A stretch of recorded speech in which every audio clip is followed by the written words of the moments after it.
जब आँखों की बात होती है तो उसमें हमें एक वर्ड बार बार सुनाई देता है जिसको कहते हैं सफ़ेद मोतिया, यानी अंग्रेजी में इसको कहते हैं कैटरेक्ट। ये कैटरेक्ट क्या होता है, किसे होता है और क्यों होता है, किन कारणों से होता है और इसका इलाज क्या है, आज के वीडियो में हम इसके बारे में बात करेंगे। तो शुरुआत करते हैं आज के वीडियो की। नमस्कार, मैं हूँ शुभम पांडे, शुभम आई केयर सीसों बाज़ार से, और मैं आपका वेलकम करता हूं अपने YouTube चैनल शुभम आई केयर पे। अगर आपने मेरे चैनल को अब तक सब्सक्राइब नहीं किया है तो प्लीज़ जाके उसको सब्सक्राइब करें, मेरे वीडियोस पे लाइक करें, कमेंट करें और शेयर करें। तो शुरू करते हैं आज के वीडियो के।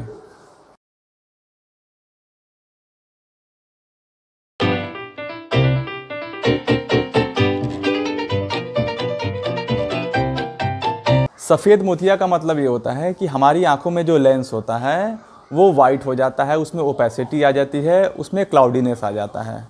अच्छा, अब जब सफ़ेद मोतियाबिंद आपको हो जाता है तो कौन कौन से ऐसे लक्षण होते हैं जिससे आप ये समझ पाएँ कि आपकी आंखों में मोतियाबिंद बन रहा है या बन चुका है। तो शुरुआत करते हैं इसके लक्षण के बारे में। इसमें जो सबसे पहला सिम्टम आता है वो आपकी आंखों की रोशनी वो ग्रेजुअली कम होना चालू हो जाती है, यानी धीरे धीरे आपकी आंखें ब्लर होना चालू हो जाती हैं। अगर आप चश्मा लगाते हैं तो आप ये देखेंगे कि आपके जो चश्मे का नंबर है वो फ्रिक्वेंटली चेंज हो रहा है, यानी बहुत कम समय में इसके नंबर में बार बार बदलाव आ रहा है। इस पिक्चर में आप देख सकते हैं कि इस पिक्चर में कि जिसको कैटरेक्ट की परेशानी नहीं है उसको जो इमेज है वो बिल्कुल क्लियर दिखाई दे रही है, सारे कलर्स बिल्कुल वाइब्रेंट हैं और इसमें देख सकते हैं कि सारी चीज़ें इसमें क्लियर अच्छी आ रही है इस पिक्चर में। ऑन द अदर हैंड देख सकते हैं जो दूसरे फिगर में जिसको कैटरेक्ट की परेशानी है उसको सेम इमेज कुछ ऐसी दिखाई देगी, ब्लरनेस होगा, उसमें शेडो होगा और ये ग्लेयर्स दिखाई दे रहे हैं, जो लाइटिंग बहुत ज़्यादा होती है। तो ये दोनों में डिफरेंस होता है। हाँ, देख सकते हैं इन दोनों फिगर्स को आप। एक दूसरे फिगर में देखते हैं कि इसमें जो इमेज की लाइट होती है वो हमारे कॉर्नियल लेंस के थ्रू जाके हमारे पर्दे पे जाती है और जो विज़न आता है वो कुछ इस तरह का आता है। लेकिन दूसरे फिगर में देखिए कि जिसको मोतियाबिंद है उसको विज़न जाती है वो डिस्टॉर्टेड हो जाती है लाइट, और जो ऊपर फिगर आता है वो ब्लरनेस आ जाता है। जो लाइट की सेंसिटिविटी होती है, यानी आपकी आंखों पे अगर कोई रोशनी पड़ती है तो आपको चकाचौंध महसूस होती है। साथ में क्या होता है कि जो लोग ओवरनाइट ड्राइविंग करते हैं उनको काफ़ी दिक्कत होती है। दिक्कत किससे होती है? लाइट से। अगर उनकी आंखों पे लाइट पड़ती है तो उन्हें काफ़ी हद तक प्रॉब्लम महसूस होती है, उन्हें चकाचौंध महसूस होती है, उन्हें लाइट की सेंसिटिविटी बहुत ज़्यादा उस समय रात में फील होती है।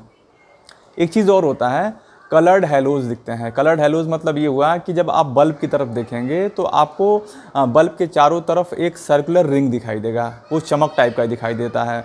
तो ये लक्षण भी दिखाई देते हैं। साथ में क्या होता है, फ्लोटिंग स्पॉट्स दिखाई देते हैं। मतलब ये होता है कि आपकी आंखों में आपको ये महसूस होगा कि कुछ रेंगता हुआ है या कुछ डॉट डॉट टाइप का है, ऐसा कुछ जो इधर उधर भाग रहा है। जब आपकी आंखों का मूवमेंट करेंगे तो वो भी उसके साथ या उसके पैरेलल या अपोजिट मूवमेंट में उसका एक मूवमेंट होता है। और क्या दिक्कत होती है कि किन्हीं किन्हीं को ग्लेयर्स दिखाई देते हैं। साथ में क्या होता है, डबल विज़न की कई लोगों को प्रॉब्लम शुरू हो जाती है, और सडन हेडेक, यानी बिल्कुल से आपके सर में दर्द चालू हो जाता है। जैसा मैंने बताया, फ्लैशेस ऑफ लाइट, यानी लाइट की चमक बहुत ज़्यादा होती है। अगर आपको ये सारे लक्षण दिखना चालू हो जाते हैं तो आपको अपने आई डॉक्टर से मिलना चाहिए कि हो सकता है कि आपकी आंखों में अर्ली एज कैटरेक्ट का फॉर्मेशन शुरू हो चुका है या आपकी आंखों में कैटरेक्ट बन रहा है। कैटरेक्ट एक एजिंग प्रोसेस है, यानी उम्र के साथ चलने वाली एक बीमारी होती है। दूसरी क्या चीज़ होती है कि किसी बच्चे को कंजेनाइटल होता है, यानी बाय बर्थ होता है। वो हो सकता है कि उसको रूबेला वायरस की वजह से हो सकता है, या कुछ ऐसे डिसीज़ होती हैं जिनके कारण से कैटरेक्ट का अर्ली एज फॉर्मेशन हो जाता है। साथ में क्या होता है कि किसी को कंजेनाइटल यानी बाय बर्थ होता है, उनको अपनी मदर से, यानी उनको बर्थ कैनाल के थ्रू ही उनके अंदर इन्फेक्शन हो जाता है और वो बाय बर्थ उनको कैटरेक्ट का फॉर्मेशन, यानी वो कैटरेक्ट के साथ ही उनकी पैदाइश होती है। ड्रग इंड्यूस्ड कैटरेक्ट होता है, यानी अगर आप स्टेरॉयड दवाओं का बहुत ज़्यादा यूज़ करते हैं, चाहे वो टॉपिकल हो, सिस्टमिक हो या इनहेल के रूप में, सांसों के अंदर लेने के रूप में, अगर आप स्टेरॉयड का ज़्यादा यूज़ करते हैं तो उनको अर्ली एज कैटरेक्ट होने के चांसेस बढ़ जाते हैं। अच्छा, और क्या होता है कि जो लोग बहुत ज़्यादा मात्रा में स्मोकिंग करते हैं, अल्कोहल का यूज़ करते हैं, और जिनका मोटापा थोड़ा ज़्यादा है, ओबेसिटी है, उनको हाई ओबेसिटी, और साथ में वो टोबैको यानी तंबाकू का बहुत ज़्यादा सेवन करते हैं, उनमें क्या होता है कि जो कैटरेक्ट का फॉर्मेशन होता है वो अर्ली एज हो जाता है और दुगनी तेज़ी से इनकी आंखों में कैटरेक्ट बनना चालू हो जाता है। जो लोग धूप में बहुत ज़्यादा रहते हैं, यानी जिनका सनलाइट का एक्सपोज़र बहुत ज़्यादा होता है, जैसे कि किसान होते हैं या जो फील्ड वर्कर्स होते हैं, उनमें भी कैटरेक्ट जल्दी बनता है, क्योंकि जो यूवी रेज निकलती है हमारे सन से वो कैटरेक्ट फॉर्मेशन में बहुत ज़्यादा उसको स्पीड कर देती है, उसको एक्सेलरेट कर देती है। एक्सरे रेडिएशन से भी हमें कैटरेक्ट होने के चांसेस बढ़ जाते हैं। वो इसलिए होता है क्योंकि जो रेडिएशन निकलती है, पास आउट होती है, वो करती क्या है कि हमारी जो लेंस के डीएनए होते हैं उनको डैमेज कर देती है। साथ में आपके किचन में माइक्रोवेव होता है, आजकल सबके किचन में होता है। उस माइक्रोवेव में से एक नॉन आयोनिक रेडिएशन पास होती है। ये जो रेडिएशन होती है वो करती क्या है कि हमारी जो लेंस की होती हैं सेल्स होती हैं, उनको वो धीरे धीरे डैमेज करती हैं और अर्ली एज कैटरेक्ट फॉर्मेशन के चांसेस बढ़ जाते हैं। जिनको एटॉपिक डर्मेटाइटिस की प्रॉब्लम है, जिनको एक्जिमा की दिक्कत है, जिनको डायबिटीज़ की दिक्कत है, जिनको जो लोग हाइपरटेंसिव होते हैं और जिनकी आंखों में चोट लगा होता है, उनको अर्ली एज का कैटरेक्ट बहुत ज़्यादा देखा जाता है।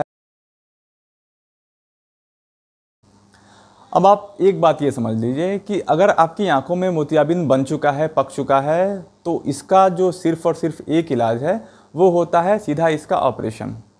हाँ, अगर ये अपने प्रोग्रेसिव मोड में है, ये अभी डेवलपिंग मोड में है, तो आप प्रिवेंटिव थेरेपी का यूज़ करके काफ़ी हद तक इसको डिले कर सकते हैं, इसको पहले आने से रोक सकते हैं। देखिए, जो सबसे पहले प्रिवेंटिव थेरेपी होती है वो होती है कि यूवी सन ग्लासेस का यूज़ करना।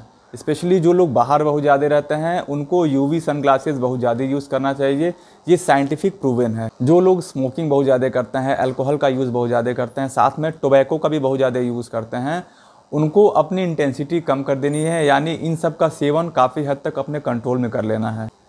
अपने आई डॉक्टर से अपना रेगुलर चेकअप कराते रहिए। साथ में अगर आपको कोई अदर हेल्थ की प्रॉब्लम है, जैसे आप हाइपरटेंसिव हैं, आपको शुगर की प्रॉब्लम है या कोई और अदर हेल्थ प्रॉब्लम है, तो आप उसको मैनेज करना होता है, उसको प्रॉपर तरीके से उसका ट्रीटमेंट कराना होता है। एक प्रॉपर आप हेल्दी डाइट बनाइए, एक चार्ट बनाइए जिसमें आपके फ्रूट्स हों, वेजिटेबल्स हों, और जिसमें विटामिन ए, विटामिन सी और विटामिन ई की जो प्रचुर मात्रा में उसमें चीज़ें आपकी होनी चाहिए। साथ में क्या होना चाहिए कि आपको एंटीऑक्सीडेंट कैप्सूल्स आते हैं, इसमें मार्केट में आते हैं, आप उसको अगर लेते हैं तो ये काफ़ी हद तक आपकी आंखों में जिस वजह से कैटरेक्ट का फॉर्मेशन होता है उसको स्लो डाउन कर दे। साथ में अगर आपके चश्मे का नंबर लगता है तो उसको रेगुलर अपना चश्मा यूज़ करते रहिए। फिर मिलते हैं हम नए वीडियो में एक नए टॉपिक के साथ में, तब तक के लिए थैंक यू।